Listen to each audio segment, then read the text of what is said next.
Canadian and American officials make their case on cross-border trade and the lack of a deal. This is Now You Know. I'm Rob Snow.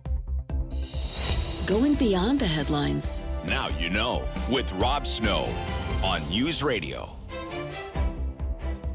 Friday came and went.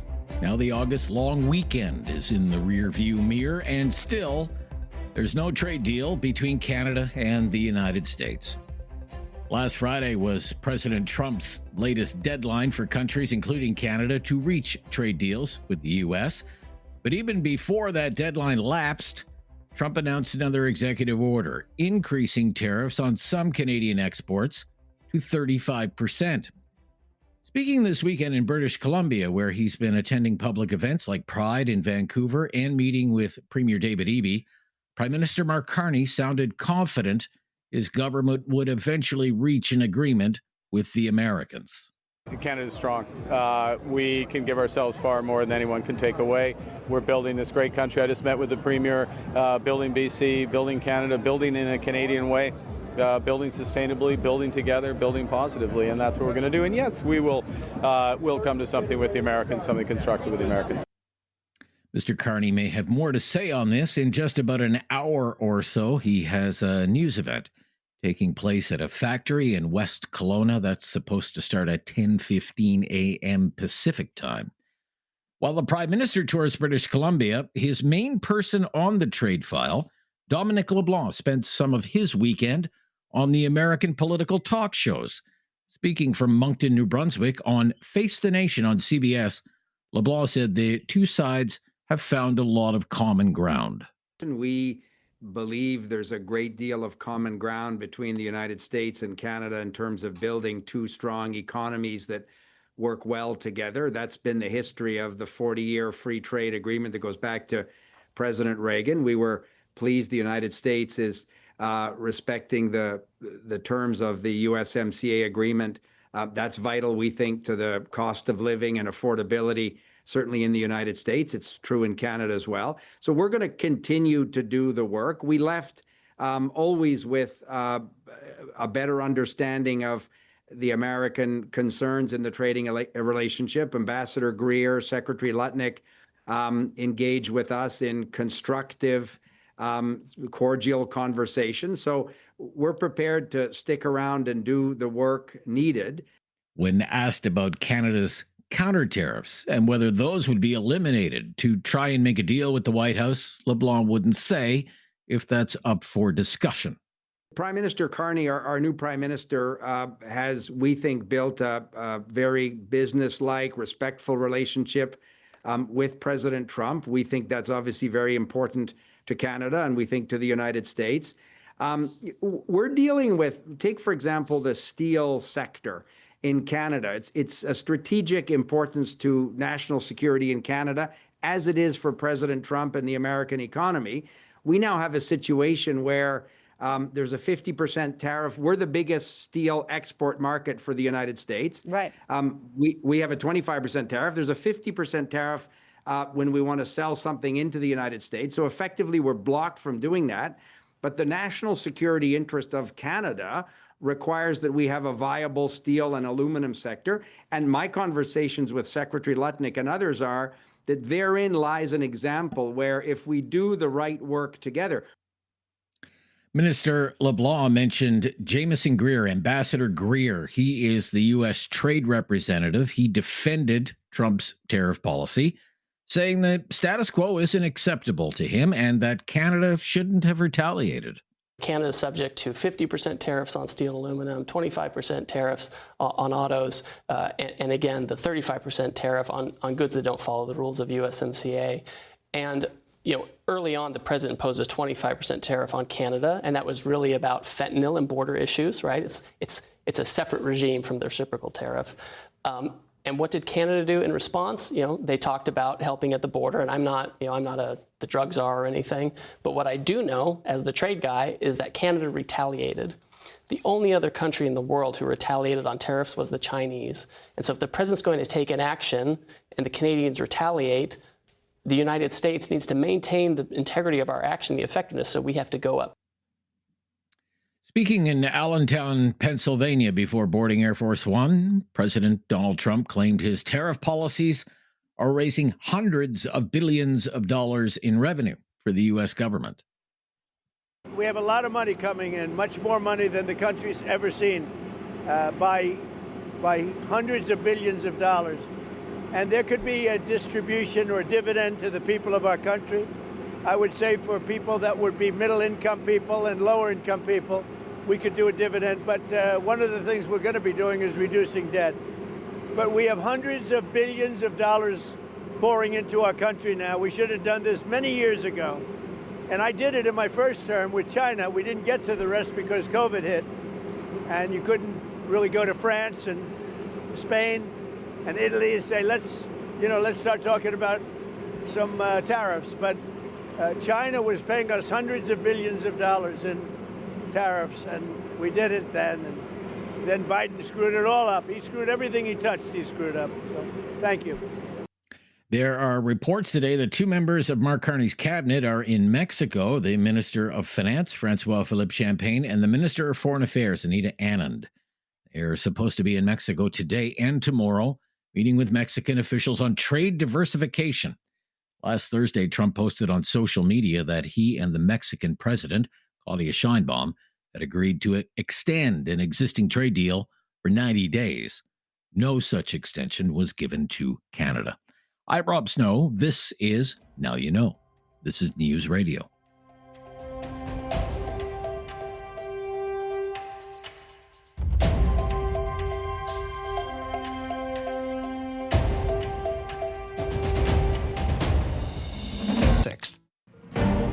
Now You Know with Rob Snow continues on News Radio. He is still enjoying his European adventure. He is in a hotel room in Dubrovnik today, where he claims to be working. Professor Ian Lee is back with us from the Sprott School of Business at Carleton University. Good to hear from you. Good to hear from you, Rob. And just so people don't say I'm making it up, you got to remember, my classes start on September the 3rd, so I've got students writing me already, and you got to respond to them, and you've got administrators writing me. So I've been doing a lot of administrative work, sending in the syllabus for the fall and setting up library materials and all that stuff. So I took the day off today and spent all day working. I have my laptop, of course, with me, and right, okay. high-speed internet is common. So anyways, unfortunately, we're checking out tomorrow, so we're coming home to Canada. All right. Well, I'm sure you've heard Canada Post employees, by a vote of 70% or so, rejected Canada Post's latest contract offer. You had a recent column, so I know you're working because you were writing about the future of Canada Post for the Macdonald-Laurier Institute and National News Watch, where you write shifting market forces are reshaping Canada Post, whether the federal government likes it or not. What do you mean? Yes, and I did, by the way, write that on my holiday. As you know, I've been studying Canada Post for a very long time. I did my PhD thesis on it, but this isn't based on my PhD thesis. This is based on the audited annual reports from 2006 until today, last year's financials. And why I chose that was because 2006 was when the letter mail peaked in Canada at 5.5 billion pieces. It's been declining ever since. Not a coincidence, not a mystery. That's about the time when, the internet and the digital economy really started to take effect, and we started to switch to email and social media and so forth. Okay, long story short, Canadians, millions and millions of Canadians, are using the post office less and less and less. They've lost 65% of all the mail, pieces of mail, since 2006 to today. They've lost 2/3 of their customers. Parcels, the only other major product line, they've gone from a 60% market share to 20%, and both continue to decline as more and more people stop using the post office. So that's why the post office got bailed out in January by the government, the sole shareholder, for $1 billion. They said in the annual report last year, we have used up all of our cash reserves. We're out of money. We're going to need you to save us. They didn't say bail it out, but that's what it is. And that money is scheduled to run out sometime late this fall. they'll have burned through that money. And then they're going to come for another bailout, and it'll be larger because the volumes continue to decline, which generates their revenues. This is happening no matter what Cup W says. This is happening no matter what the government of Canada says. So, people can wave their arms and deny, and Cup W sends me very angry emails telling me, that I hate postal workers, which is absolute nonsense. All I'm doing is looking at the data, and our world is changing. We're no longer in the 1950s or the 1970s, leave it to beaver and that sort of traditional world, and paper and envelopes and file cabinets, and that world is gone. And so the government has a choice. Either Cup W has said no, we reject the offer from Canada Post, which involved restructuring. To deal with these changes. And they said, no, we want to go back to the bargaining table. Well, they were at the bargaining table, which led to the strike in December. Then they were ordered back to work. They've tried to go back to the bargaining table, and every time they're at a complete impasse. Cup W does not accept the fact that it has to be restructured. And Canada Post is stymied, and I'm not here to defend them, and I do not consult to them whatsoever, or have any relationship with them. They're trying to restructure, but they can't. And I put in my report, my MLI report, what they have to do. They've got to end 5-day-a-week delivery. They've got to close thousands of post offices, and they're going to have to downsize the post office. They've lost 65-70% of the market share, and yet their head count has barely gone down at all. So they still have 65,000 employees on the books, and the Auditor annual report says they cannot sustain the structure they have today, which was built for when they had 5.5 billion pieces of mail to deliver. Now they're under around 2 billion and declining. So it's either going to, I've argued the government of Canada is going to have to introduce a bill in Parliament to restructure the post office, or if they say, no, we can't do that, well, then fine. You'll just keep on bailing out Canada Post every year, $1 billion. Next year, it'll be $1.5 billion. A couple of years from now, it'll be $2 billion. The number will keep going up because the volumes keep going down. Okay. Very quickly, in a minute or less, I mean, what do you think of some of the business lines that the union has proposed? Well, we should do postal banking or a seniors check-in service, or we have vast real estate holdings. We could use some of these rural post office for rent the real estate out, for example. What do you think about that? I dealt with that at in the Blue Ribbon panel. I was invited to appear in 2016 that Justin Trudeau had promised in the election of that year, 2015. And they've been advocating this for a long time. So I'll get right to the point. What they don't understand, because they've never worked in a bank, as I did, I was there 9 years. If you take in deposits as a bank or any deposit institution, a credit union brings in deposits, you've got to pay the depositors money for the deposit. So that taking in deposits does not generate new revenues for the bank. Now, Cup W has acknowledged that in the last few months, and they've said, okay, well, then we'll act like a bank and start lending money, because that's how banks make money. They take in deposits very cheaply, low rates of interest on your savings account, nothing on your checking, and they lend it back out at higher rates on mortgages and car loans and business loans and so forth. So what they're saying is they're going to go into banking. Well, first off, we have 5 huge banks, over $1 trillion in assets each, and they do a great job. And on top of that, there's the nonprofit credit unions. And so the idea that W is going to be allowed, first off, it'll take billions to wire up all the banks, all the post offices to create real time, because everybody wants their information in real time. And they're going to have to train Cup W to start making loans. They're not qualified to make loans. So it's not realistic. Stick to the core business. Okay, when we come back tomorrow, 100 days since the Liberals won the election. I'll ask you about some of the highs and lows for Prime Minister Carney. Professor Ian Lee with us from Carleton University. This is News Radio.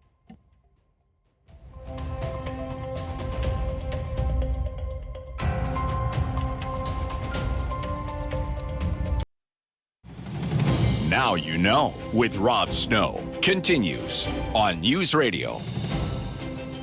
Back with Professor Ian Lee from the Sprott School of Business at Carleton University. Tomorrow marks 100 days since Mark Carney led the Liberals to victory in the federal election.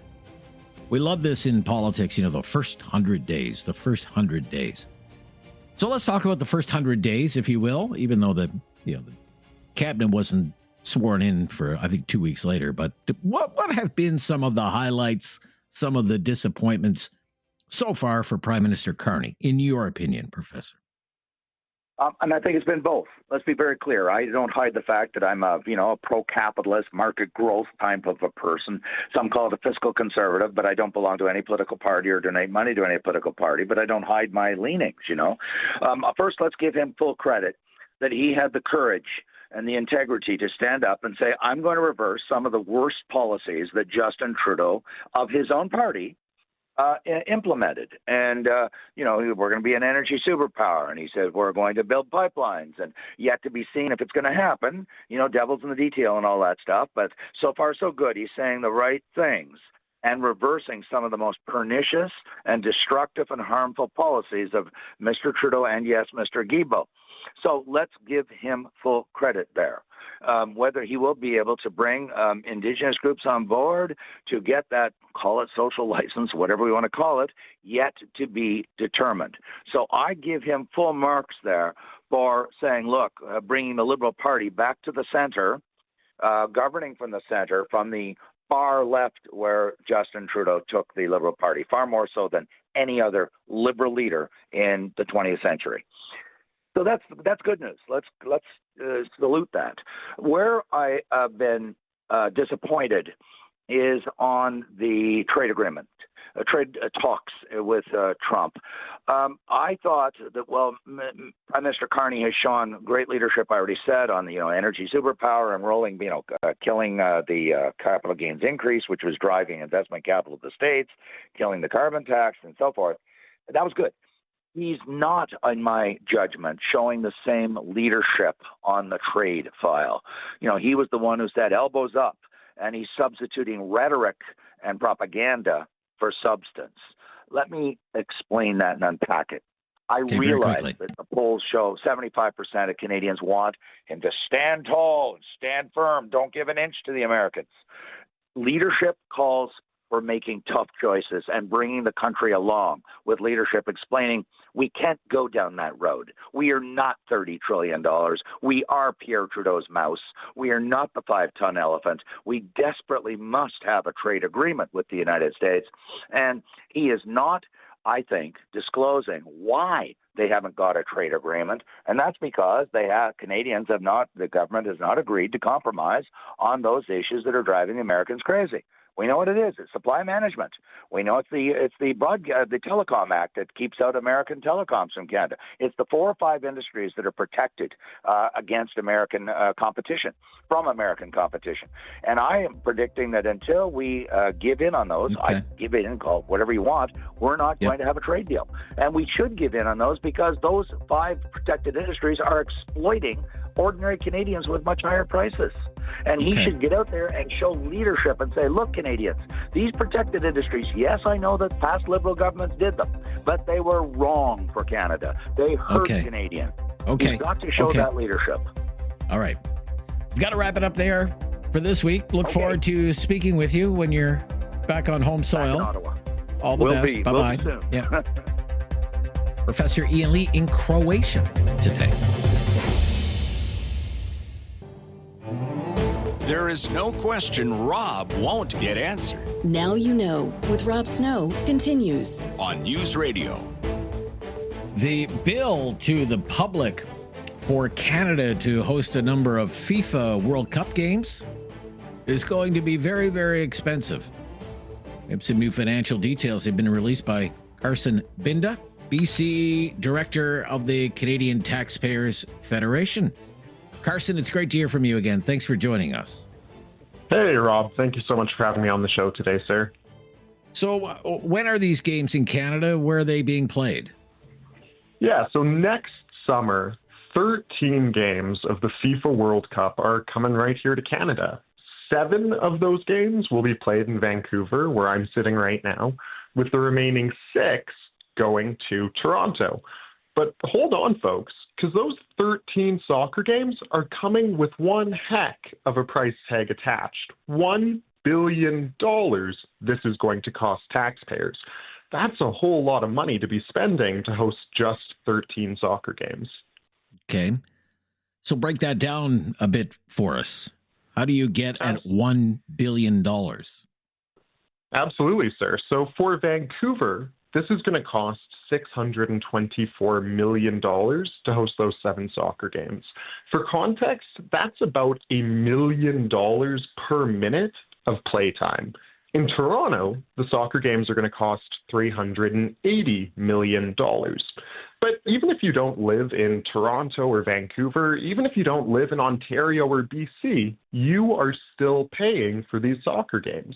That's because the federal government is kicking in more than $200 million worth of taxpayer money to fund these games. So even if you're not in BC, even if you're not in Ontario, even if you won't have anything to do with these games, your money is still bankrolling them. Okay. So about $200 million of the $1 billion figure is federal government money. So all Canadians are on the hook for that, if you will. Okay. Yeah, that's what we have so far. Those are direct cash transfers to Vancouver and to Toronto to host the games. But I'm guessing that by the time this is all said and done, that total will be a bit higher. Because remember, the feds don't just have to kick in these direct cash contributions. It also needs to pay for things like the RCMP, like the CBSA, like CSIS, security costs that will impact the federal taxpayer.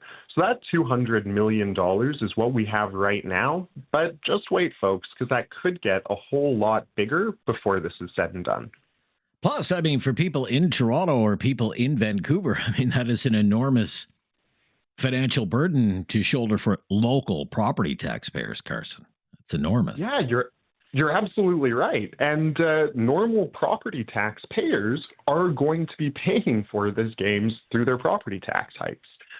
Toronto, Vancouver have both been hit with massive property tax hikes over the past few years.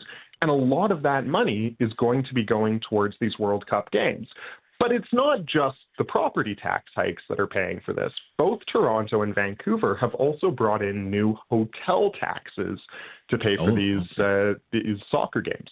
So if you're a family in Abbotsford who wants to come down to Vancouver to watch a BC Lions game and stay overnight in town, you are paying for these World Cup soccer games through your new hotel tax. Same thing's true in Toronto. So this is going to cost taxpayers a whole heck of a lot of money, not just through their property tax bills, but also through these new hotel taxes that make it more expensive to visit Toronto and Vancouver. No, I'm sure if I had an elected official on the line, whether that was Mayor Sim in your part of the country out in Vancouver, or Mayor Chow in Toronto, they would say, well, there's going to be an economic impact. People are going to come to Vancouver. They're going to come to Toronto. They're going to spend a lot of money on tickets. They're going to spend a lot of money on memorabilia. They'll stay in hotels. They'll eat in restaurants. And that will offset some of the costs and the investments that have been made. And some of the investments that have been made, like stadium renovations, will last for decades. What do you know about that?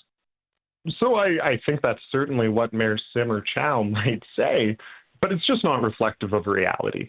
Look, Toronto hasn't released net cost figures for taxpayers, but Vancouver has. And here in BC, even after taking into account all of the economic activity that this will trigger, this is still going to come at a massive net cost to taxpayers of up to $145 million just for the Vancouver games. There's also a whole lot of academic research out there, including a 2019 paper in the Journal of Tourism Economics by the folks at the University of Hamburg, which suggests that hosting an entire FIFA World Cup doesn't have a net benefit for taxpayers, let alone hosting just a handful of games. I mean, about 6% of the tournament's going to be held in Vancouver, about 5% in Toronto. That's not enough of the tournament to generate any kind of real profit for taxpayers. So this is coming at a giant cost without those promised economic benefits. Okay. What has FIFA demanded for the right to host some of these games? Well, politicians in Vancouver and Toronto have more or less given FIFA a blank check to spend our money to host these soccer games. Some of the things FIFA is demanding are just ridiculous. They want private motorcades for FIFA bigwigs and executives to cruise around Toronto and Vancouver during the games. Think about that. Soccer executives want taxpayers to pay for our streets to be closed and our police officers to escort them with sirens and lights blaring during these soccer games. FIFA executives have demanded a slew of upgrades to BC Place here in Vancouver. Things like a brand new luxury VIP entrance to the stadium, new and improved VIP suites at the stadium, and even a connector between the stadium and a nearby casino in case the beautiful game gets boring and it's time for a blackjack break for the FIFA executives. So a whole bunch of stuff is being paid for, but a whole bunch of stuff that normal taxpayers like you and I will never get to use. I don't know about you, Rob. I don't have the kind of cash lying around to rent a private VIP suite at these kinds of bigwig events. Well, how much are tickets going for, Carson? How much are tickets to see these games? So right now, if you want to buy your tickets, they're going to cost you an arm and a leg. A single game ticket currently costs about $2,500, and it goes up to about $15,900 for a package that includes all the games in either Vancouver or Toronto. So if you want to watch one game, you're looking at $2,500 right now. Holy smokes. Okay. Great information. Very useful. Thank you so much, Carson. Great to hear from you. My pleasure. Thank you so much for having me on the show today. That's Carson Binda, BC Director, Canadian Taxpayers Federation. This is Now You Know. I'm Rob Snow. This is News Radio.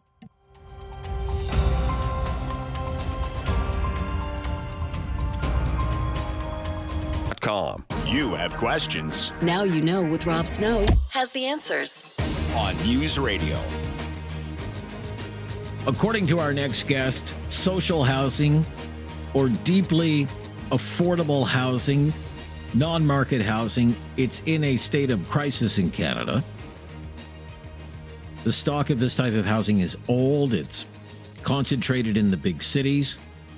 Professor Murtaza Haider is the executive director of the Cities Institute at the University of Alberta, and along with his co-author, Stephen Moranis, they wrote about this in the Financial Post recently. Professor, thank you for joining me. Great to hear from you. My pleasure. My pleasure How indeed. much of the housing stock in Canada can be considered non-market housing? It's roughly 3.5%, 3.5, maybe 4%, but it's very small, yes. Very small. And how does that compare to the demand for this kind of housing? So to judge, to get an idea of how much the demand is, I can quote some numbers from waiting lists across Canada, especially from Toronto. Usually people are waiting for more than 10 years to get into one of these affordable homes. So this is the extent people have to wait to be able to get into social housing or affordable or subsidized housing. Yeah, this was a common thing that I brought up when I was doing the radio in Ottawa and would cover issues around social housing. When I first moved to Ottawa 30 years ago, the wait time was about 7 years, and the number of names on the wait list was about 25,000. And 30 years later, there are more names on the list, and the wait is longer. Indeed, it's amazing how little progress has been made on this issue, Professor. Yes, absolutely. And then you have to realize how in the past 3 decades, the economic structure and the structure of the labor markets have changed, which means that that gainful employment, that you have one job 9 to 5, is becoming rarer. And there's this gig economy and the shared economy and the emergence of what we call the working poor. These are individuals who are putting in all the hours but are still not able to earn enough to pay the rent, the market rent in their communities.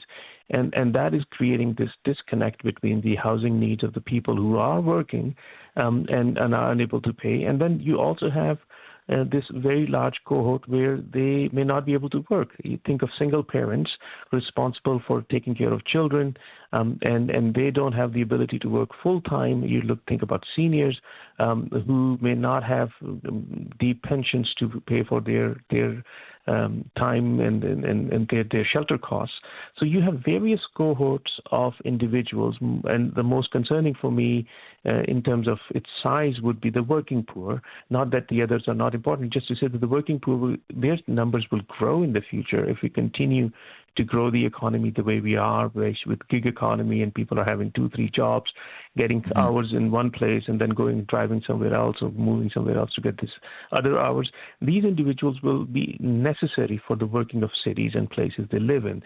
Individuals who are working in the restaurant and hospitality industries, people who are in the security business and are providing security in buildings and elsewhere. These individuals are not going to make enough to pay the market rents, and without them, you can't run the city.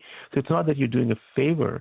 You're actually trying to ensure that people who are needed by the city to function still have a decent chance of getting affordable housing, so they can be in secure, stable, and affordable dwellings and shelter space. So we're talking about roughly 600,000 housing units. What is the state of repair of these housing units? Oh, so that's the other obvious challenge, that because you're charging so little, the rents for these units are called rents geared to income, which means that you don't pay what the market rent is, but you pay what you can afford based on the income. So a one-bedroom apartment would rent for $600, let's say. But then the upkeep of that dwelling or that structure will require more than $600 on average for rent, so that the place is kept in a state of good repair. So there's a deficit, and that deficit for funding has to be filled by that gap has to be filled by one or other tiers of government. So it turned out that according to CMHC, whose data we relied on for this report, the feds, I think, are paying 17%, and then the province, and then a big burden is on the shoulders of municipal governments, and they then try to fill in the gap. But the thing is, the gap is so huge that it never gets plugged fully, and these units, these subsidized units, deteriorate rapidly over time because the money needed to keep them fixed is not coming from rents, and the gap is not being filled. There's also not-for-profit sector in the whole business of subsidizing it, but there's not enough money to go around. So not only that we need to build, we need to also have to think about a functional model to fund these units over the long run. Or otherwise, you build new units, and then in 5-10 year period, you will realize that they are deteriorated and lost value and may not be livable anymore. Okay, Professor Haider, thank you for the rather dire snapshot of our affordable housing stock today. People can read more along with your colleague, your column in the Financial Post. Thank you so much. My pleasure. Thank you kindly. Yeah. Professor Haider, Executive Director of the Cities Institute at the University of Alberta. I'm Rob Snow. This is Now You Know on News Radio.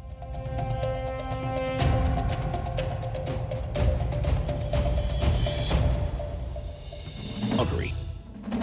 No question goes unasked or unanswered. Now You Know with Rob Snow returns on News Radio.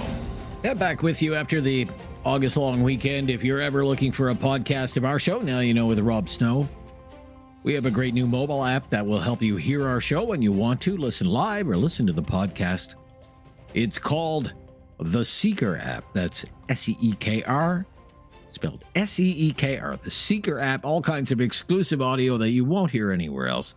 News, music, and sports, and you can download Seeker for iOS or Android. That's Seeker, spelled S-E-E-K-R. And Now You Know with Rob Snow is also on Spotify and Apple Podcasts, or wherever you get your podcasts. Well, that was just the start that the Toronto Blue Jays were looking for. They opened up a series against the Colorado Rockies last night, and the series opener wasn't even close. The Jays just crushed the Rockies. Final score 15-1. 15-1. The Blue Jays had 25 hits in that game. Bo Bichette homered twice, drove in 6 runs. Ernie Clement drove in 5 runs. That's a career best for him. And on the mound, what can you say about Eric Lauer? He's been looking good. He's moved to 7-2 now. That's his record. and he allowed just one run over 6 innings. So the Blue Jays remain atop the American League East. They're just 3 games up on Boston now, is moving into second place. The Red Sox have done that, managed to do that. They've won 6 games in a row, while the New York Yankees have fallen to third in the American League East, and they are now 5.5 games behind the Jays. So the Jays and Rockies back in action tonight, and then again tomorrow afternoon. It is an 8:40 p.m. Eastern time first pitch. And, of course, you can all watch the Toronto Blue Jays on Sportsnet. Or if you love, like me, to listen to a game on the radio, you can listen to the Blue Jays on 95.7 News Radio in Halifax, 570 News Radio in Kitchener, and in Calgary at Sportsnet 960, The Fan. Now, coming up, it's our first talkback of the week, the Tuesday talkback. And we kind of have we have one topic, but it has a lot of moving parts. We're talking about wildfires, wildfire smoke, climate change, and fossil fuel production. Experts say there are more wildfires now, and the wildfires we have are more severe, and that's because of climate change. We'll run that by you, what role you think climate change is having on the number of wildfires, the severity of wildfires in Canada. And at the same time, you have environmentalists suggesting that Canada shouldn't be expanding fossil fuel production or moving ahead with new conventional energy projects because we are in a climate crisis. And in the fossil fuel industry, you get greenhouse gas emissions from that industry, and that makes climate change worse.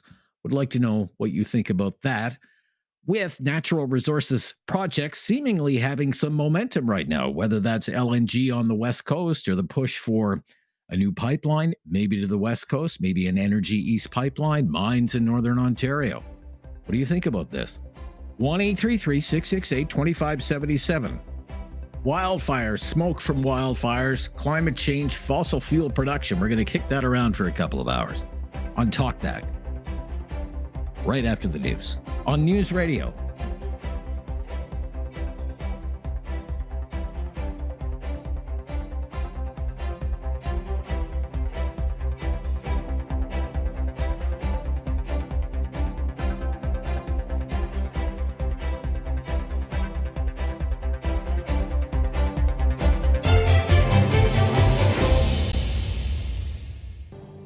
It's time to talk back.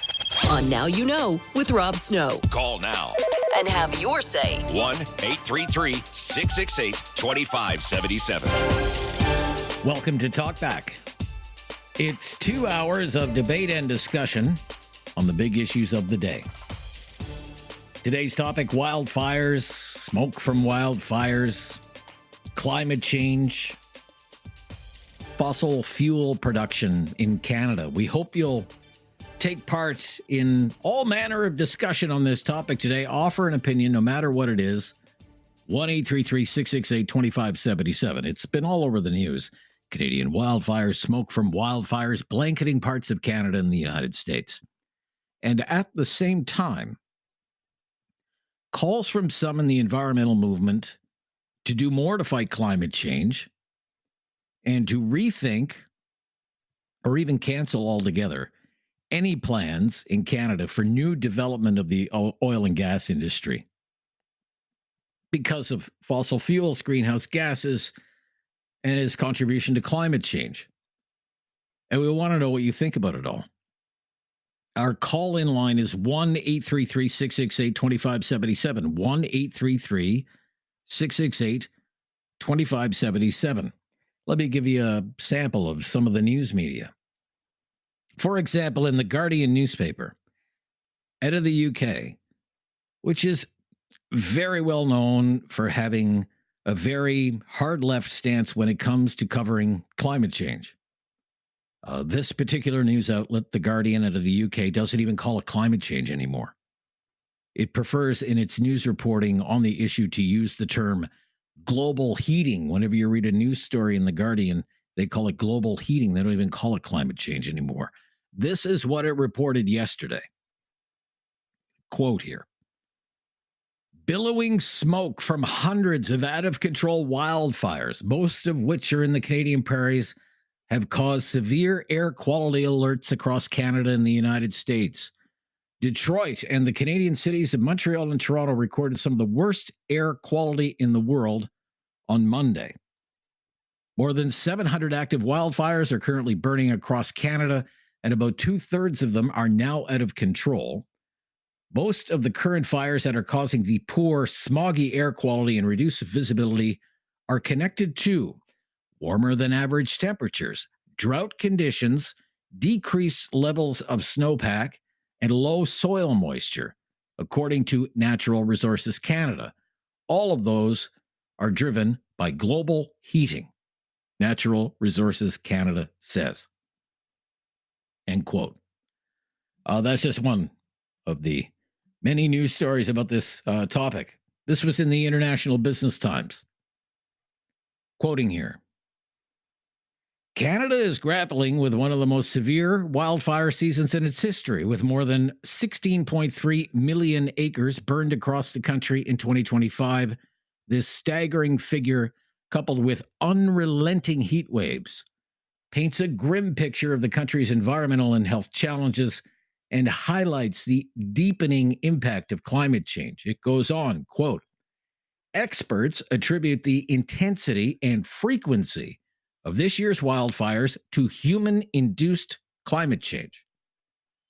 Research indicates that climate change has made extreme heat events in Canada at least 2 to 10 times more likely, significantly increasing the risk of wildfires.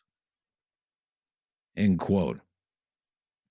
The Canadian Climate Institute, a few days ago, released what it called a climate change and wildfire fact sheet. And it says, and I'm quoting again here, accelerating climate change, largely from the burning of fossil fuels, makes wildfires bigger, hotter, and more frequent. It also says, quote, with Canada warming twice as fast as the global average and home to more than a quarter of the world's boreal forests, the country is experiencing the consequences of global heating firsthand.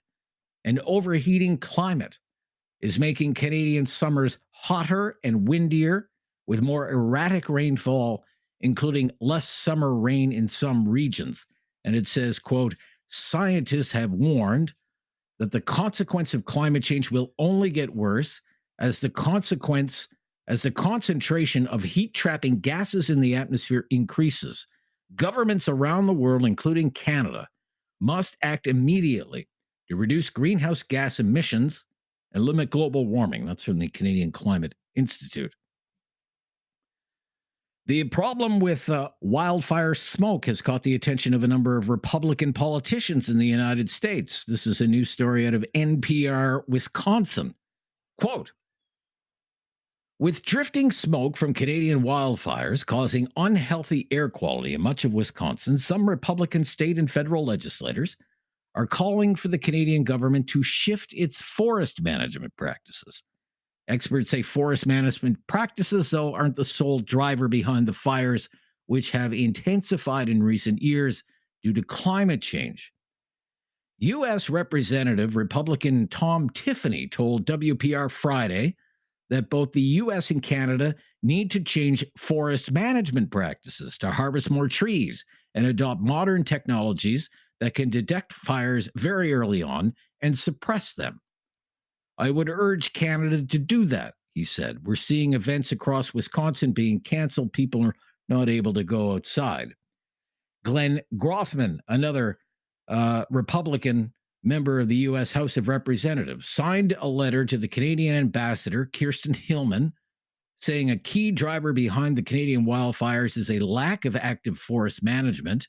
And on Friday, State Representative Calvin Callahan, another Republican, said northern Wisconsin forecasters could teach Canada a thing or two if the country needs a crash course in wildfire prevention. Here are some questions for you for today's talkback.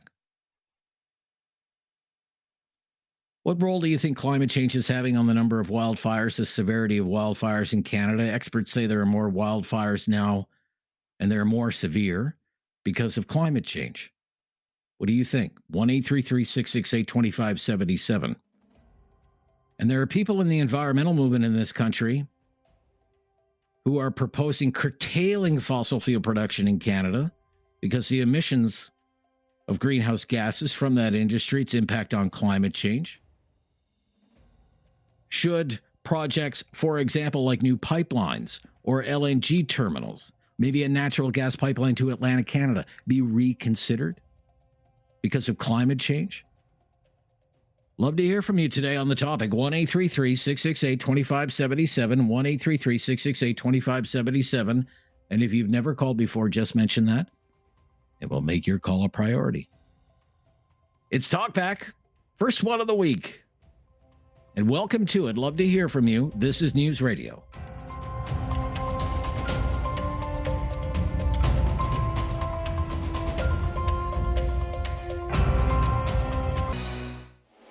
Have something on your mind you want everyone to know? Call now.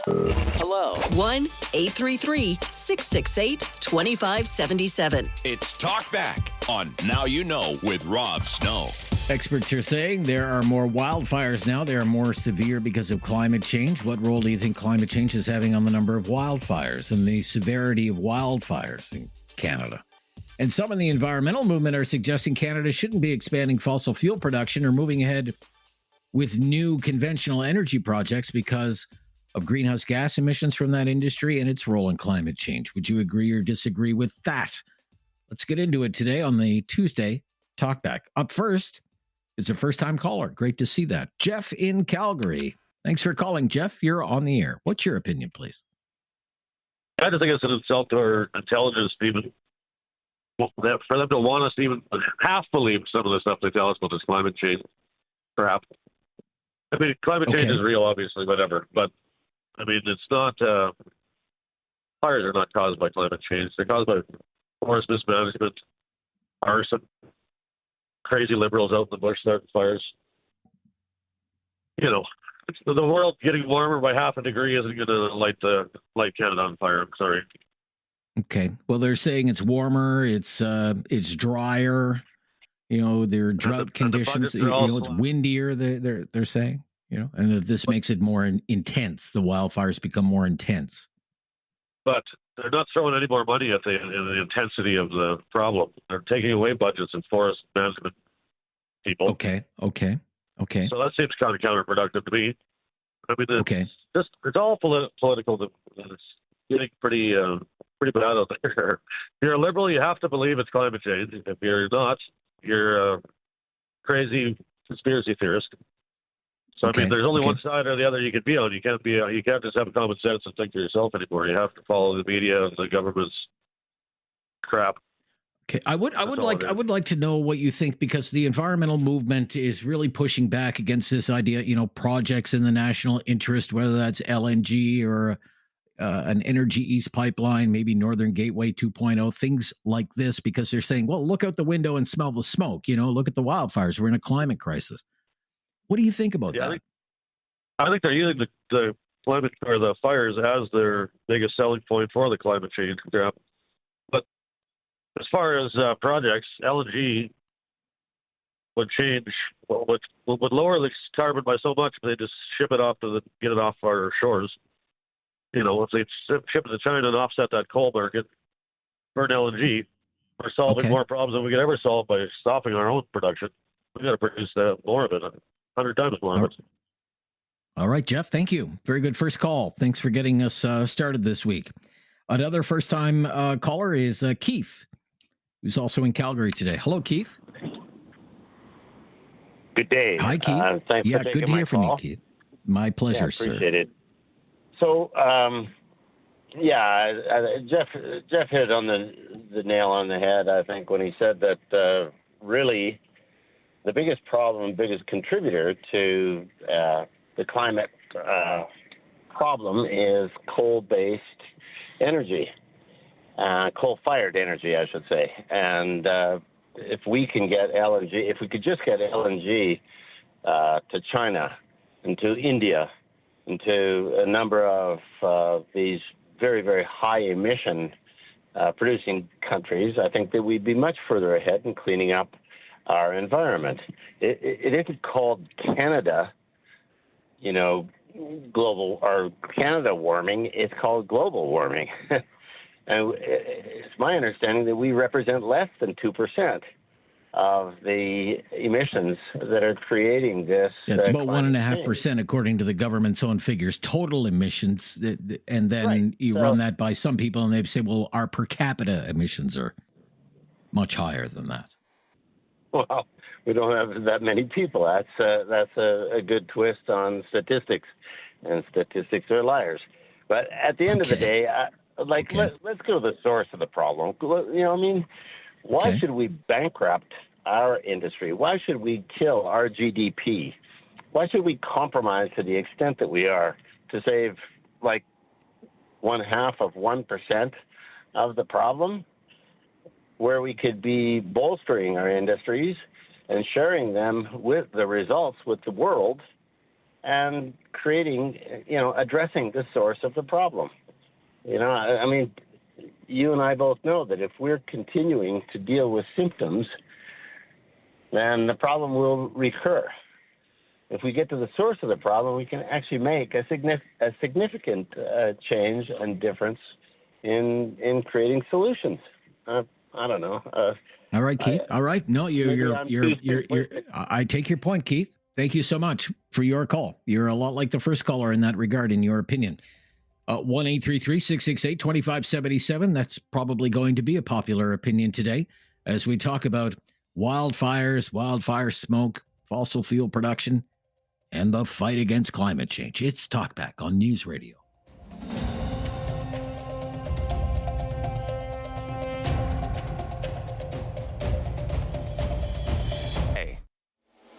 Have something on your mind you want everyone to know? Call now. Hello. 1-833-668-2577. It's Talkback on Now You Know with Rob Snow. Experts say there are more wildfires now, and they're more severe because of climate change, and environmentalists are suggesting Canada shouldn't be expanding production of fossil fuel projects in this country because of the climate crisis. What do you think about this? 1-833-668-2577. Linda, thanks for waiting, Linda, in Southern Alberta. You're on the air, Linda. Yeah, go ahead, Linda. What's your opinion? Well, Hi there, Linda. I believe last year they were saying 67% of our forest fires were human caused. So that's not an environmental thing. I taught environmental science in class for kids, and we went through the program where they had changed from selective cutting of trees to clear cutting. So they would cut everything, just pick what they want, and then just leave the rest behind as debris to build up, because in that program they said, well, that's good for shelters and everything. Well, over time, all that does is dry out and be food for fires, right? And so then I think practices and those kind of practices contributed to what we have as our forest now. And I remember when it was COVID and China had to shut down a lot of stuff, and tourism was really slow. They saw blue sky for the first time. So I don't think it's environmentalist so much as it's people. And I blame a lot of it on tourism. On tourism, okay. Why tourism? Because you have more people going into areas and not being respectful. You have more planes in the air. You have more people going into areas concentrated at one time. That's why people in Spain and other countries don't want to see tourists anymore. So I don't think it's environmental so much as it's people. Okay. And what we do, not by gas and everything. That, to me, is not. I think that's just a political play for somebody. So this idea that we should be curtailing or not expanding fossil fuel production in Canada, pipelines, LNG facilities, things like this, because of climate change. What do you think about that? I don't agree with that. I went up to Fort McMurray one time for a conference, and my sister-in-law took me around, and she showed me how the companies there had reclaimed the land and planted trees and everything else to combat, what they're doing. So I don't think that for us finding a cleaner, safer way to produce energy other than coal is wrong. I think it's just a political football for somebody. Okay. And as far as the smoke, well, the U.S. smoke comes up our way too. So smoke goes both ways, and the U.S. has got a number of forest fires going now too. So. Right. Well, it's interesting that the Republican lawmakers in the United States don't even bring up climate change. They say it's poor forest management practices in Canada, and you seem to agree with them. And I do. And we had a lot of U.S. firms up here running sawmills. So, yeah, and I feel that was the government. That's a federal thing, that the government changed laws. Like, do you have forest rangers out there anymore to spot forest fires early? I would have no idea. So. I would have no idea about that. No, I don't really know. I can't say one way or the other. Linda, look, I thank you for your call and for sharing your opinion on Talkback today. Much appreciated. The latest breaking news, though, is coming up in mere moments from now, and then right back to your opinions and your phone calls at 1-833-668-2577 here on News Radio.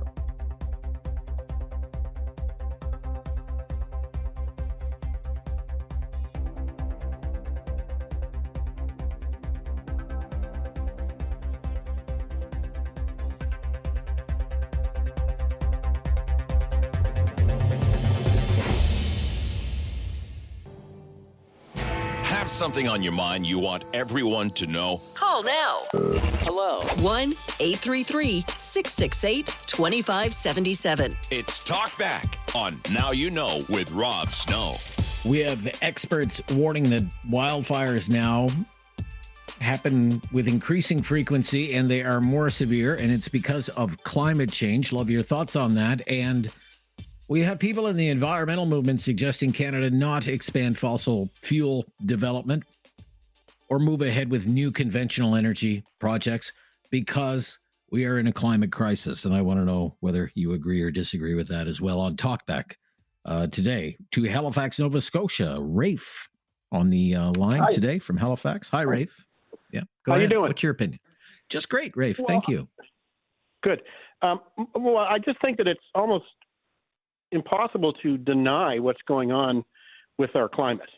I mean, you can't. Okay. I'm 65. I'll be 65 years old, and I have not remembered temperatures like this staying constantly in the high 20s, 30s, 40s. Wildfires are just. If you look at the wildfire map in Canada on CBC News or CTV, it's like 500 fires just blazing away. We're talking about millions of acres or hectares of land. And for people to say that it's from forest management, how do you manage 400 million acres of woodland? Okay. I mean, it doesn't make sense to me that anybody in this situation that we're living in can deny what is going on. And for us to think that to continue to pull oil out of the ground and to continue to pump carbon monoxide and carbon dioxide into the atmosphere, I want my grandchildren to be able to live in a country where it's not 50 degrees in 30 years. I want them to be able to go outside. And I just, to me, it defies logic that anybody can deny what's going on. Okay. How can you things deny like, it?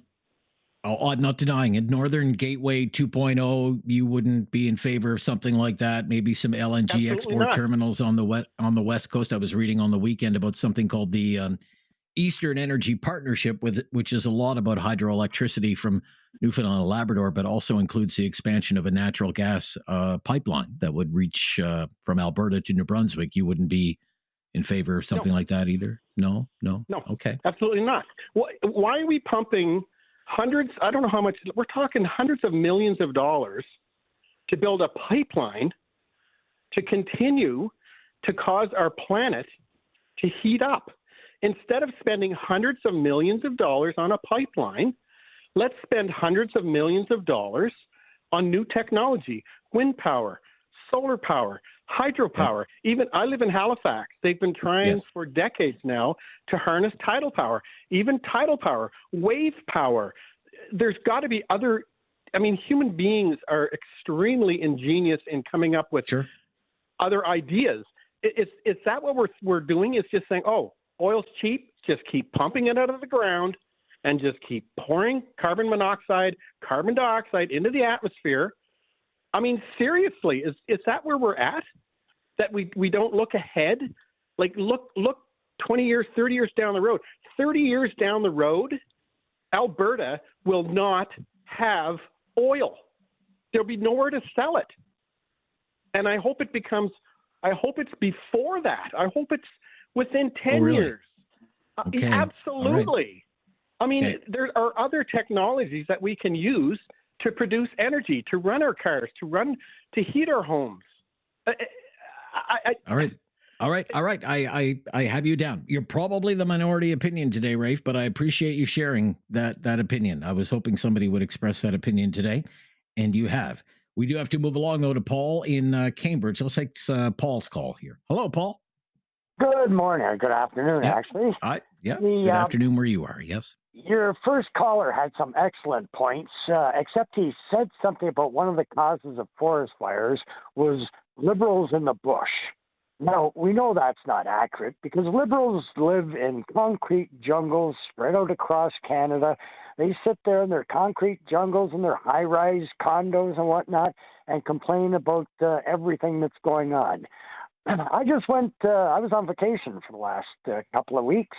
I go to a place in what I consider near North Ontario, and I camped at a primitive campsite. By primitive, that means there's no water, there's no running water, there's no electricity. There's a thunder box, and if you don't know what a thunder box is, you're part of the problem. I go out there, and one of the things that I do while I'm in this particular area is I tour around an old, abandoned research facility from back in the 80s, where in this area they were researching something called acid rain. They've got all this monitoring equipment that was checking the rain, everything from volumes to all the conditions, and sampling the water to see about acid rain. Because back in the 80s, acid rain was going to be the end of us. And that was it. You know, it was going to destroy the world within a couple of years.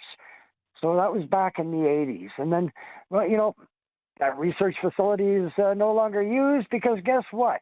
We fixed that problem. But then there was the ozone layer. Okay, we're burning holes in the ozone. Don't hear much about that anymore because we went ahead, we figured out what the problem was, and we fixed it. Okay. And it's the same with this carbon. 1.6% of the world's carbon emissions produced by Canada. And China, over 30%. This whole, their per capita is lower than Canada. There's an old saying, the solution to pollution is dilution. And when you take a couple of billion people and you divide your total carbon emissions by that couple of billion, now all of a sudden they're not polluting as bad as Canada. But when we take Canadian energy and we export it to other countries, we can shut down Canadian businesses and export all their jobs and manufacturing and everything else to China, and China will just bring on another coal-fired generating station to power things up and further the problem. But if we take our natural gas and liquefy it and sell it around the world... Gotcha. Popular opinion today, Paul. I thank you for sharing yours. Be right back on Talkback on News Radio.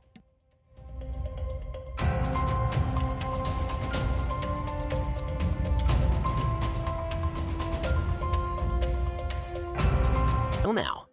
Have something on your mind you want everyone to know? Call now. Hello. 1-833-668-2577. It's Talk Back on Now You Know with Rob Snow.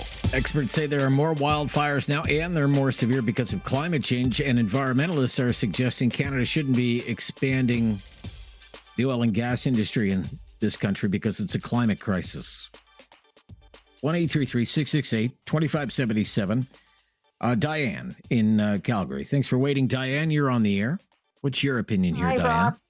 Hi. It's a very good topic you've got today. I just wanted to say that the tree beetle has been a problem for the last, 5 years when it came up from the U.S. into BC, and it's sort of migrated itself.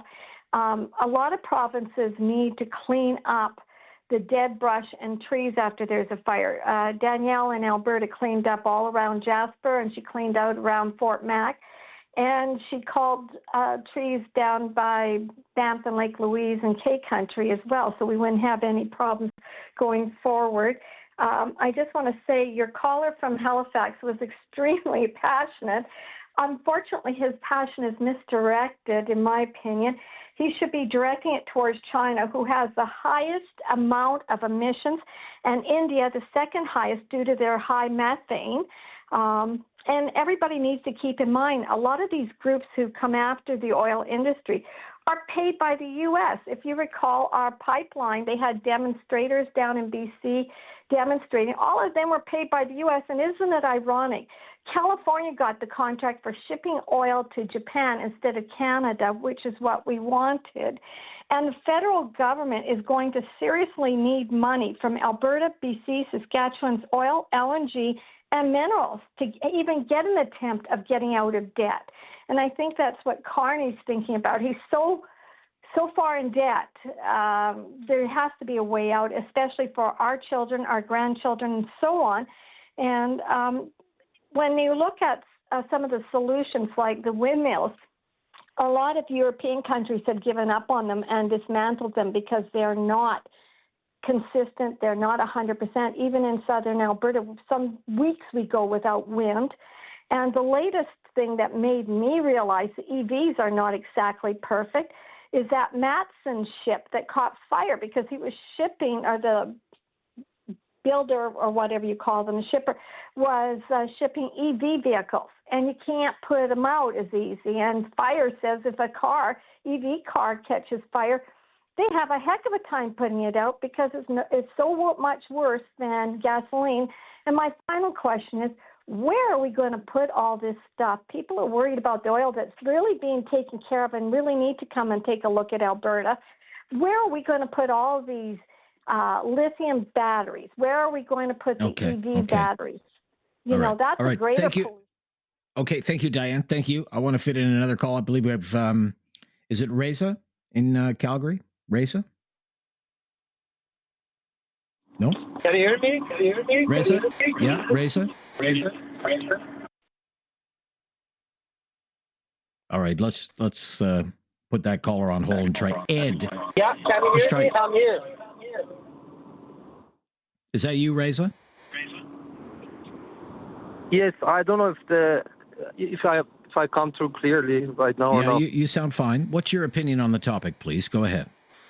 Yeah, so as a university, I did some research in around 2027, 28, when I was doing my environmental degree. So the only solution for climate change, which is a global issue, is finding a source of energy to replace fossil fuels. And that is nuclear, and nobody's talking about that because there's no interest. No investment is coming from private, and government policies don't support it. Even, I think it was mentioned today. Well, in Ontario, I mean, the Ontario government is spending multi-billions of dollars, sir, to either upgrade the existing fleet of nuclear power plants, which is kind of the backbone of the Ontario electricity system, and they're investing heavily as well into this small modular reactor technology. Yes, and that's what I did research on, the small modular reactors. So in the long term, that's the best solution. Unfortunately, renewables, as was mentioned, the demand for energy is so fast and so rapid, these technologies can't keep up. So Canada can stop exporting other countries are going to fill that gap. I think we put the cart in front of the horse in environmental problems. It's the demand driving fossil fuels. And if you remember, during recession times, we had to pay to sell our oil. As long as there's demand, it doesn't matter what we do. No, yeah. Climate change is going to get worse because other countries in Arab countries or Russia, doesn't matter. They're going to fill that gap. So we are not going to fill the gap. Okay. You don't think it'll make any difference? You don't think it would make any difference anyway? This is a more ideological. It's not realistic, I think. Not realistic. We have to find some realism for climate solutions. One is to find something like nuclear to replace it. And if we don't sell it, we're just going to get bankrupt, technically. Okay. All right, Reza, thank you. I'm glad we could get you on the air, but I have to end our conversation there. Very busy on this topic, but for the first time, 2 or 3 lines available there if you want to join the discussion. 1-833-668-2577. This is News Radio.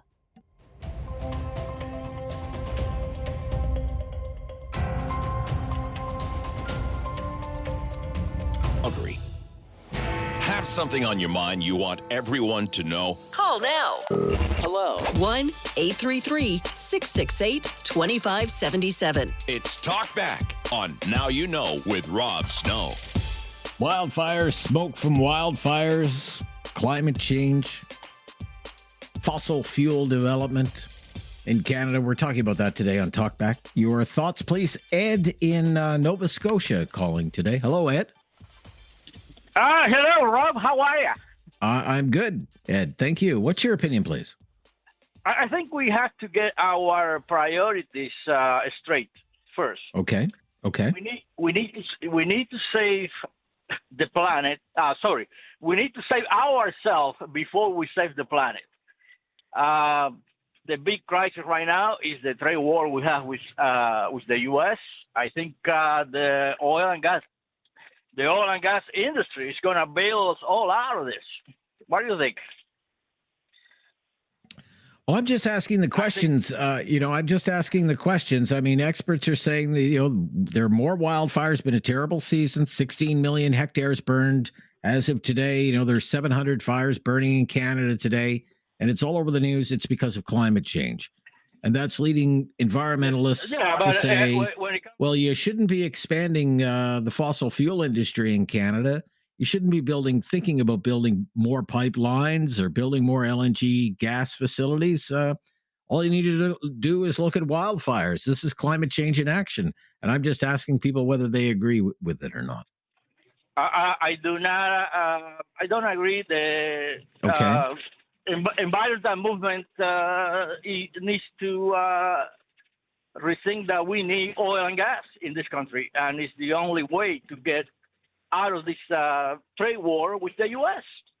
Okay. Right now, our main priority and the crisis we have right now with the U.S., we have to say, hey, we need to rethink all this Green Deal and renewable resources.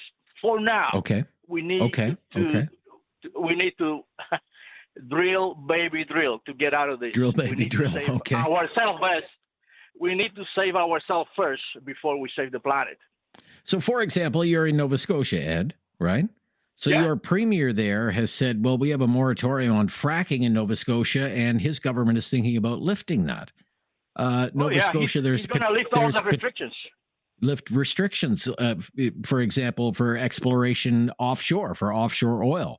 Now, he's also a big fan of offshore wind, but also offshore oil. So you would be on board with something like that?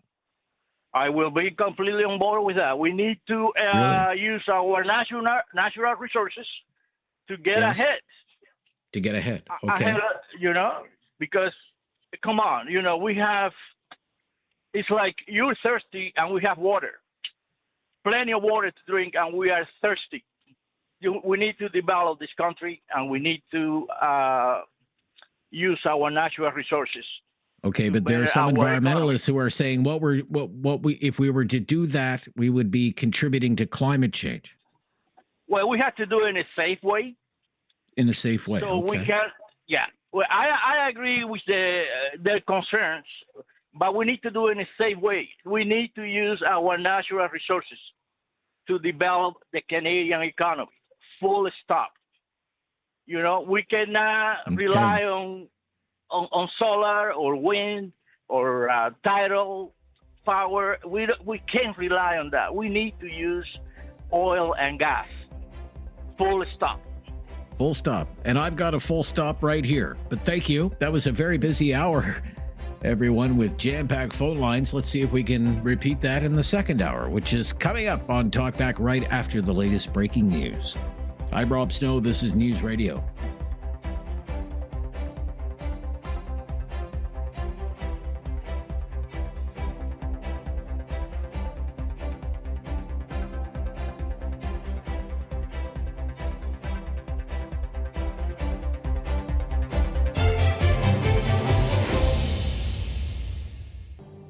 It's time to talk back. On Now You Know with Rob Snow. Call now.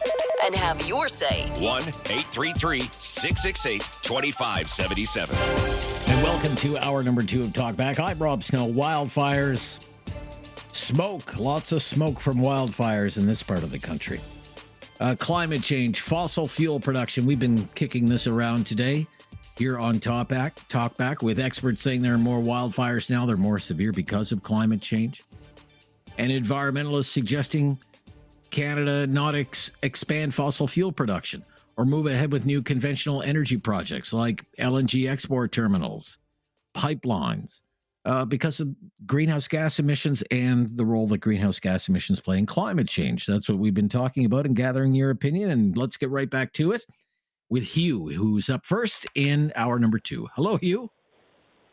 Good afternoon, Rob. Thank you for taking my call. Well, thank you for being patient and waiting on a busy day today on this topic. What's your opinion? No problem, friend. Just wanted to get a very quick 2 cents worth in and a rather unconventional take right for the very end. Just to say that there is an awful lot of science that supports the evidence that climate change is definitely linked to the increase in severity of wildfires, not just in Canada, but across North America. There are at least 3 different studies from the Union of Concerned Scientists, the National Oceanic and Atmospheric Administration in the United States, Copernicus in the European Union, as well as the World Meteorological Organization, that states that since 1901, as a matter of fact, nearly half of the increase in drought and fire conditions have resulted from increased fossil fuel usage. There's that. So basically, I hear everybody also talking about how Canada needs to double down on its oil and gas exports. That may be so, but how about instead of exporting it for energy, we take our remaining feedstock of oil and gas, because they are finite resources. How about instead of burning them and producing more net carbon debt, how about instead of this putting it exclusively into production of aerospace materials, plastics, and other materials that can only be produced with the byproducts and the production of oil and gas. So instead of burning it, let's use it for construction. Let's use it to build more renewables and build more long-term safe options for our planet. Okay, what seems to have a lot of momentum right now is LNG, particularly on the West Coast. And if there are projects in the national interest, there might be a pair of natural gas export terminals. They're even bullish on a natural gas pipeline that would go from Alberta all the way through Canada. It wouldn't go down into the United States as it does now, go all the way through Canada in the interest of energy security through Quebec. I wish them well, I guess. Good luck. And into New Brunswick. What about LNG? How if we use LNG to replace the existing coal-fired electrical generating plants? That would be fantastic. Alberta did it, and now every generating plant in Alberta is either dual fuel or exclusive LNG. We burn no more coal here in Alberta, and I'm kind of proud of that. That's one good thing about Alberta's oil and gas vision. I'm very proud of that. But as far as exporting it to other countries, I'm not so sure about that just yet. Not if we could still use it to produce something else that doesn't add to our net carbon debt. Okay, thank you for waiting, Hugh, in the minority opinion today, but nevertheless an opinion that is more than welcome on Talkback. We have 2 lines available there. It's been very busy so far today. You're welcome to jump on the line and offer your own opinion at 1-833-668-2577. Angel up next, calling from Alberta today. Angel. Hi, thanks, Rob, Hi there. for taking my You're call. welcome. My pleasure. I live in Nova Scotia, and we've had wildfire in Tantallon a couple of years ago, and it was done by a human. So, and also, if you look back, Stephen Guilbeault was the environment minister, and he did huge cutbacks on taking care of the woodland. And go to find out with the investigations in the House of Commons that all the dead wood that was left behind is causing all of these burns. And when you drill down into all of these fires, majority of them are caused by humans. Lightning strikes. Lightning strikes, I think, would be the most common cause. To be honest with you. Lightning. But the last few fires has been caused by humans. The Tantallon one was actually caused by a female. So, and also for the wind turbines that Tim Houston wants to do, Carney has shares in all of these green energy companies. Okay. That's why he's pushing all of these. If you look in Brookfield, the company that he's highly invested in, they own home equity companies. That's why he wants to build, more homes, but you're not going to own them. You're going to rent them. He owns shares in solar panels. He owns shares in wind turbines. He owns shares in EVs, and the list goes on and on and on. And that's why he's pushing all of these green energy, and I'm doing quotations, green energy projects, because it makes him rich. Okay. Well, he hasn't ruled out, the idea of there being another oil pipeline. He has said that recently. And as I say, there's great momentum for LNG, particularly on the West Coast. What I'm asking as part of our conversation today is you have the environmental movements looking at all of these wildfires and saying, look, this is climate change in action. This is the cause, in part, fossil fuel production. We should not be expanding fossil fuel production. Do you agree or disagree with that? Very quick answer. I believe that we should enhance more of our oil. You do? Okay. I got you. Thank you, Angel. We've got to run, Angel. Thank you. Actually calling from Nova Scotia today, not in Alberta. But I thank you nonetheless, no matter where you call from. 1-833-668-2577. Hour number 2 of Talkback is underway. Join the discussion here on News Radio.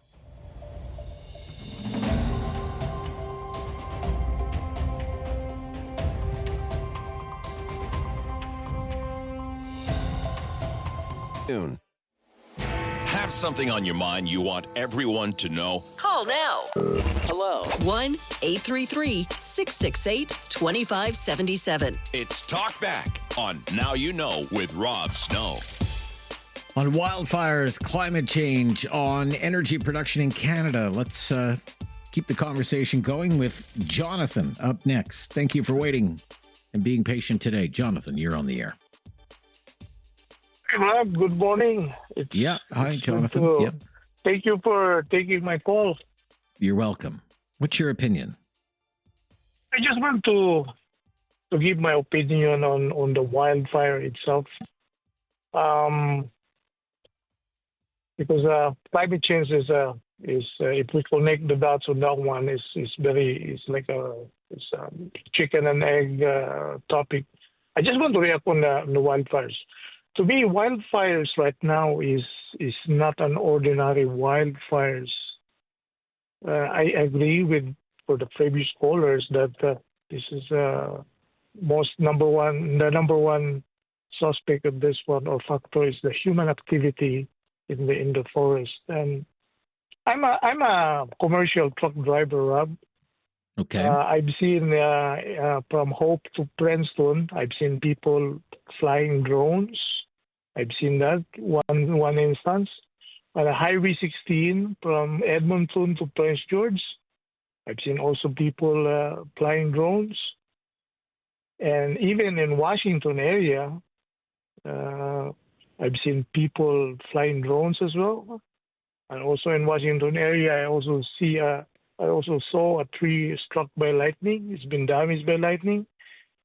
But if we put these things together, this wildfire that we are having now is not normal anymore. So I think what I have in mind is, I think it's about time now, in all levels of law enforcement, Canada and U.S., they should conduct an investigations on this wildfires, because it's not normal anymore to me now. And then there could be intentional or recklessness, because there are also a group of people who are really trying to make a case, do anything to make a case, especially those radical environmentalists. Right now, if we connect those, if we go beyond to my imaginations, like for example, those flying drones in the forest, if they are not just taking pictures or the beautiful scenery, well, if they are doing it for bad purpose, right? So it should be investigated. That's just my opinion. You think it's human activity. Now, I would just say, and I thank you for your call, Jonathan. Again, I'm just reading from the Canadian Climate Institute. This was out just a few days ago. Accelerating climate change largely from the burning of fossil fuels makes wildfires bigger, hotter, and more frequent. An overheating climate is making Canadian summers hotter and windier, with more erratic rainfall, including less summer rain in some regions, and it encourages governments to reduce the fossil fuel production and limit the increase in greenhouse gases. To Chris, up next, first-time caller in Calgary. Hello, Chris. Hi, Chris. You're on the air. Oh, just lost Chris. That's too bad. How about Ivar then? He's been waiting a while, I think. Ivar? Yes, I'm here. Yeah, you're there. Okay, you're there. I'm here. What's your opinion? Thanks for taking my call. Yeah, I think You're welcome. We should definitely expand our oil and gas.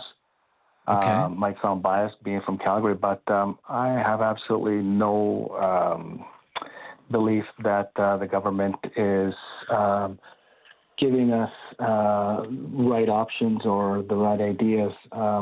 I think the climate change is non-existent, and it's something that they've used all these decades they change it up to scare us into voting for them. Back in the 80s, there was no oil going to be left in 20 years, and so they put a tax on that. And the 90s, it was ozone, so they put a tax on that, tax on acid rain, and everything goes up, prices go up, and nothing changes. So, yeah, I don't believe in climate change at all. It's just government's trying to scare us into absolutely. Okay. The earth has never been greener before. We need carbon dioxide to live. I don't know how anybody can't see that. And the atmosphere is only made up of 0.04% of carbon dioxide. Do you know how much of that is caused by humans? 3%. Okay. So, well, I don't. What accounts for this? I mean, it's been in the news in recent days and weeks. This wildfire season is way above average. The total number of hectares burned is almost 7 million. I mean, it's 6.7 million. Back in 2013, which was a really bad year, worst year on record, it was 15 million hectares of land scorched by wildfires. The average, say, typical season is 2.5 million. How do you account for that? I think a lot of it is man-made. I don't think the media reports on it. I think electrical storms are the major cause of lightning strikes, are a major cause of wildfires. But what other evidence do you have that it's climate change? Is the sun beating down so hot that it starts to burn the forests? I don't think so. Okay. All right. Fair enough. Thank you for sharing your opinion. Good to hear from you, Ivar. Yeah, completely discounts any role of human caused climate change in the wildfire situation, and is again very pro oil and gas.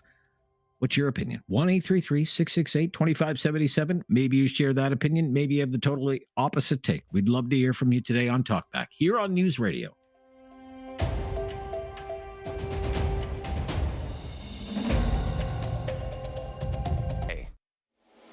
Have something on your mind you want everyone to know? Call now. Hello. 1-833-668-2577. It's Talkback on Now You Know with Rob Snow. Wildfires. Smoke from wildfires. Climate change, fighting climate change, expanding projects in the national interest. What if that includes LNG export terminals or new pipelines? Environmentalists are opposed to that. They're saying, look, outside, smell the smoke, wake up and smell the smoke. 1-833-668-2577. To Kathy up next today. Hi, Kathy. You're on the air. What's your opinion, Kathy? Hi, Rob. Hi, Rob. How you doing? Just fine. Thank you very much. That's good. My opinion, first of all, is I definitely believe in climate change. I also believe that us as humans are contributing to it. And I do not see a problem with trying to change and make the world a better place. So a couple of things. The heat is way more intense. When it's 30 degrees, it feels more like 40. When we're doing all the seeding in the clouds, trying to create rain, I can see that messing around with the environment and the changes that it's happening. The intense fires, the way things are burning, there's so much and so much more. It's just impossible to say that that's just nature and that's just Earth, And if we can eliminate some of the reasons as human beings that may be causing this, I think we should be trying to. That's growing and that's learning and making the world a better place. And that's my opinion. Okay. What do you think about this expansion, this move, this call from certain environmental groups? For example, the David Suzuki Foundation, 100 other groups are saying, look, we can't be expanding fossil fuel production. We should instead be trying to have a net zero electricity grid. That's what it's been advocating for a project in the national interest. It's not in favor of a pipeline to the West Coast or the North or Atlantic Canada or anything like that. No. Off limits because of the climate crisis. What do you think when you hear a demand like that? Well, I actually support that because they are the experts, and they have been looking into the environment, and they've been working with it forever. I'm a citizen. I see what's going on. I feel it, and they are observing it and exploring it and knowing. So we need to listen. That's what I think. I thank you so much for sharing your opinion, Kathy, the minority opinion today, as I mentioned. Carter, I'm not going to bring you on right now because if I do, you'll only have about 30 seconds or so. But to all of our other listeners who may want to participate in the conversation, we have 4 lines available there and about a half an hour to fit you in. So we'll have no problem fitting you in the final 30 minutes of Talkback today. Encourage you to call on this topic, very important topic, 1-833-668-2577, 1-833-668-2577. The latest breaking news is coming up next, and then we'll get right back to your opinions. It's Talkback on Now You Know. I'm Rob Snow, and this is News Radio.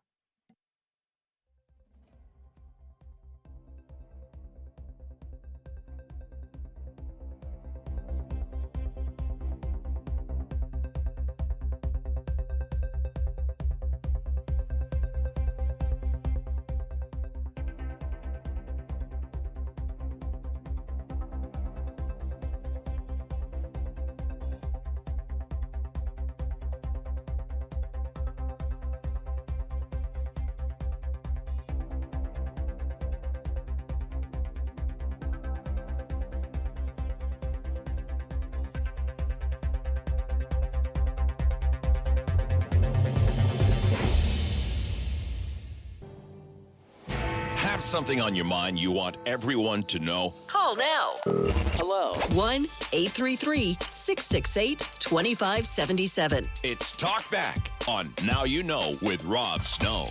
In the home stretch of a very busy talk back today, but things have lightened up on the phones now, so the wait will not be long at all. We've been talking about wildfires and climate change with experts saying there are more wildfires this year than there have been in years past, with the exception of 2023. They're more severe. It's because of climate change. And many in the environmental movement, because there is this push on for projects in the national interest from the Carney government, suggesting that projects in the national interest should not include fossil fuel projects because of the threat of climate change, the climate crisis, global heating. I just want to know if you agree or disagree with that. 1-833-668-2577.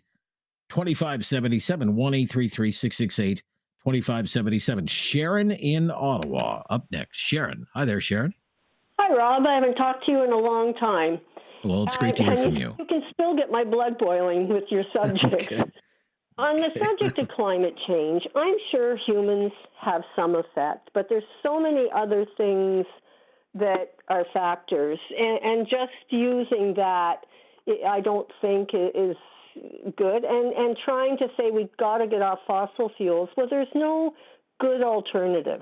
So until there's a good alternative that can keep our economy going, then this is what we have. Now, as far as the forest fires go, that I know something about from reading and just from dealing with some of it in the Ottawa area. And all levels of government, federal, provincial, and municipal, in the last several years have had a policy, like one other caller was talking about, that when there's deadfall in a forest, they leave it. And that is a recipe for disaster. And that's actually what happened in Jasper. But it's not getting a lot of media attention. They had been warning in Jasper for years about the problem with the dead pine trees, with all the deadfall, that something had to be done, but nothing was. But when that fire started, it was climate change. So there's got to be some, I guess, sane discussion about all of this. Yes, changes can be made, but in order to keep our economy going, we can't do what they're suggesting, where we just get off fossil fuels, because fossil fuels are in every aspect of our lives.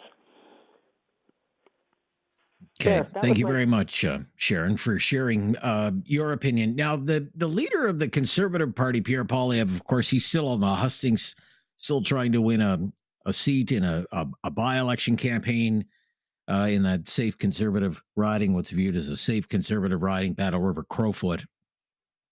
Now, this kind of ties in because he was speaking at a community event and he was asked by a woman in the crowd why Alberta should remain in Canada. You know, they're choking our main industry of oil and gas, talking about Liberal governments in Ottawa. And Poilievre, he even posted this on his social media account, said that Canadians in Alberta and Saskatchewan, they need to find alliances with like-minded Canadians in other parts of the country where they also want to do oil and gas development. Let's listen to a little bit of this. This is very interesting.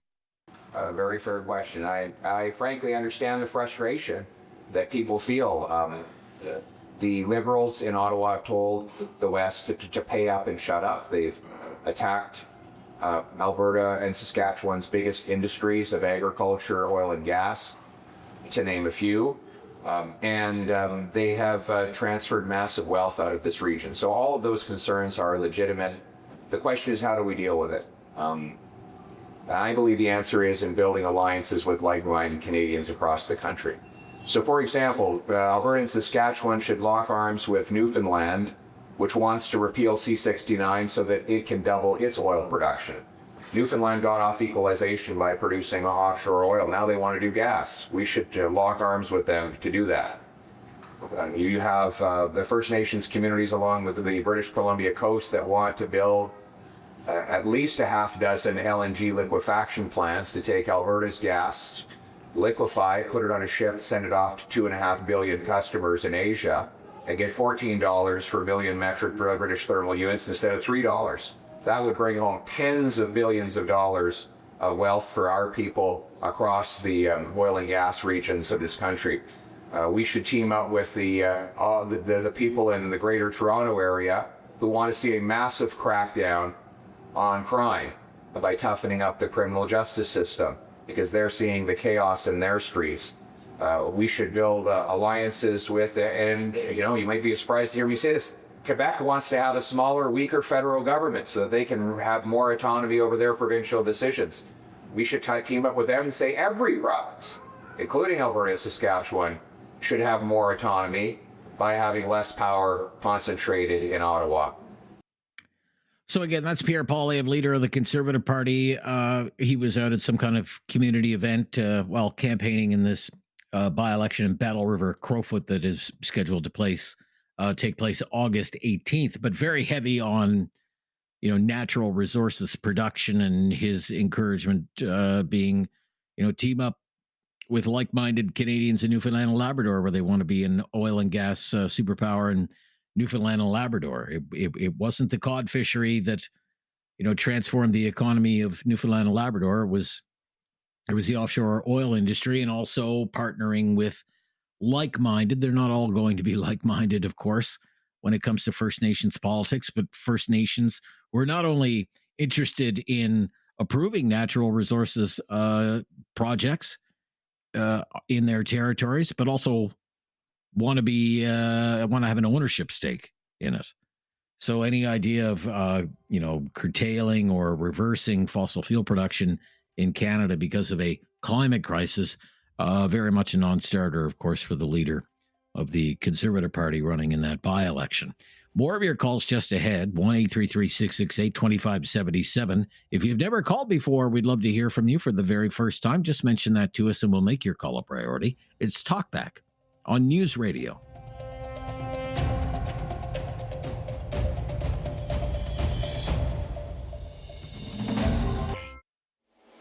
Have something on your mind you want everyone to know? Call now. Hello. 1-833-668-2577. It's Talkback on Now You Know with Rob Snow. We've been talking about wildfires and all the smoky skies from wildfires, the fight against climate change, and for the environmental movement in this country, the fight against fossil fuel production in this country, and the insistence that any project in the national interest should not be a conventional energy project because of the climate crisis. What do you think? Agree or disagree with that? 1-833-668-2577. Cam up first. First-time caller. Thank you for calling, Cam. Hi there. Hey, Rob. Hey, Cam. Good to hear from you. First-time caller. I'm a farmer from Alberta. I formerly worked in the oil and gas industry. I believe in climate change. However, I don't believe in climate alarmism. As a former oil and gas worker, I was a production accountant. We measured all of our emissions, venting, flaring, phantom emissions. Canada, we're doing a good job. We should be environmental stewards for the rest of the world and share our production practices and our technology. And as an Albertan and a Canadian, I was proud Canadian, and I think that we should get back to that. Okay. What do you think about this, though, that experts are saying there are more wildfires now, they're more severe now because of climate change? And the major contributor to that is, they say, not me, but they say, is the burning of fossil fuels. What do you say about that? Well, it might be a contributor, but let's look at everything. There's lots of contributors. There's volcanoes, there's everything. Our emissions are probably pretty small. As Canada, we're probably actually carbon negative with all the trees and stuff that we have.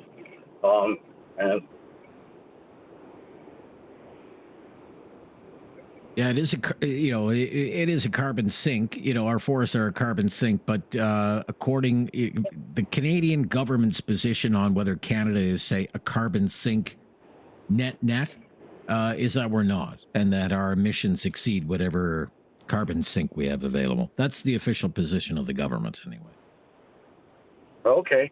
Well, I think that we can help the world with a lot of our practices. Being a former production accountant in the oil and gas industry, I saw a lot of our systems are closed, and we do contain a lot of our production. That we could help a lot of the world going forward. And as a Canadian too, I wouldn't want to go back in time and live without fossil fuels.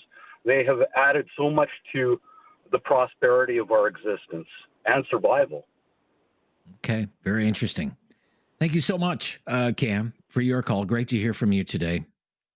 I was wondering this morning because, we on the one hand, in the government of, the Department of the Environment and Climate Change, and then, over here in this building in the nation's capital, we have the Department of Natural Resources, what we used to call NRCan. And I was wondering, what is the government actually saying about these wildfires and the insistence that they're getting worse and more intense because of climate change? And actually, NRCan, Department of Natural Resources, NRCan is kind of an old-fashioned name for it, has a whole write-up on its website where it aimed to answer the question, to what extent can climate change be linked to these events, meaning wildfires? And it actually had two researchers who were part of a global study group. And the members of that global study group were looking into why the wildfire season was so bad back in 2023. That year we had 6,000 fires, burned 15 million hectares of land, most destructive wildfire year on record for Canada. The average amount of land burned in the run of a year is usually 2.5 million hectares, and they called 2023 unprecedented. Unprecedented. So this was the conclusion that these researchers from NRCan said, quote, there's no question extreme weather, record high temperatures, and dry conditions caused by climate change intensified 2023's wildfire crisis. Canada experienced its warmest May to July in over 80 years, breaking previous national temperature records for a 2-month period by 0.08 degrees Celsius. And, quote, the study found that climate change made the extreme intensity of this wildfire season at least 2 times more likely than under pre-industrial climate conditions, while the persistence of those conditions were 7 times more likely. And then it concluded this, and again, this is Canada's Department of Natural Resources. As wildfire risks will continue to intensify as the climate warms, Canada will need to reduce fossil fuel consumption and adapt fire management and mitigation strategies. There are different ways to manage wildfire risk, including controlled burns, revised forestry guidelines, and procedures to manage fuel around communities and infrastructure. It's a balance of these techniques that can help deal with future challenges. That is from the Department of Natural Resources in Ottawa. It includes reduce fossil fuel consumption. And then other adaptation strategies, controlled burns, fuel management, meaning fuel on the forest floor. But my point being, one of the recommendations from the Department of Natural Resources, reduce fossil fuel consumption. Be right back with some more calls on Talkback. This is News Radio.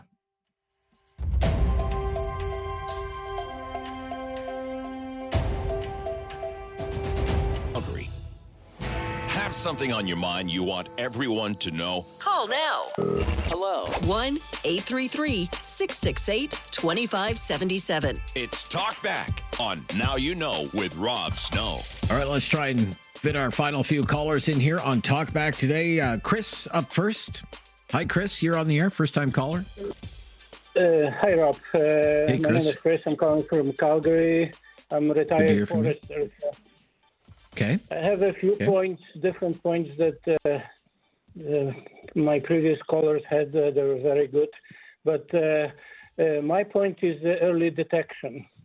It's very important besides those other things that people were talking about.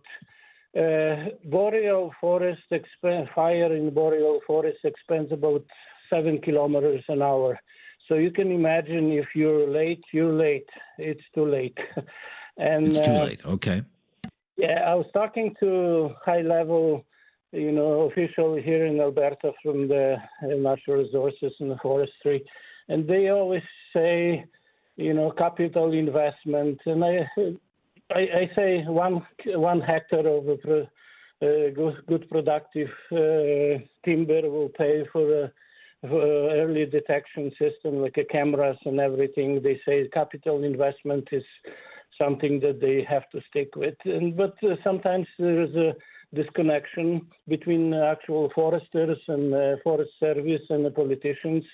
They're clueless. They only worry about their own things. So there's in Europe there is lots. I'm kind of involved a little bit in one of the companies that came from Europe, actually from Poland, that provides the early detection and AI software. There was a good trial in the Slave Lake. They were really happy, but like I said, it's almost impossible to get through the politicians. But it kind of comes back to that old adage, what is it? An ounce of prevention is worth a pound of cure. Right? Exactly. Yeah, exactly. Okay. And especially, Rob, maybe this is not because the Slave Lake and Fort McMurray, there is a good fire department and everything. But in my opinion, the small communities that they have no fire department or volunteering, they're very vulnerable to the forest fires that, like I said, they can expand.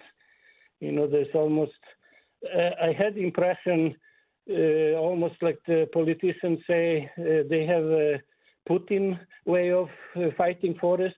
It's going to come to the ocean and will be done by itself.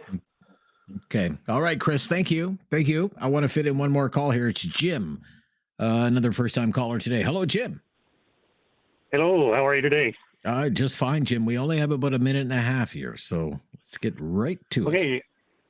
So I've lived all over the world. I spent 28 years defending our country and our armed forces, and then Thank you. Retired into Calgary. I've got experience as working inside the regulator and inside the producing companies in the oil and gas industry. And what I wanted to say is that I know our industry is top tier. It is the best in the world. The environmental oversight that they experience is second to none in the world.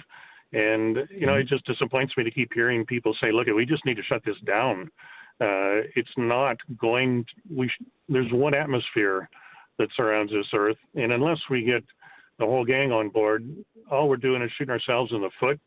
And it's just not going to make a difference. The prosperity that we enjoy as a nation is benefited hugely by the oil and gas industry.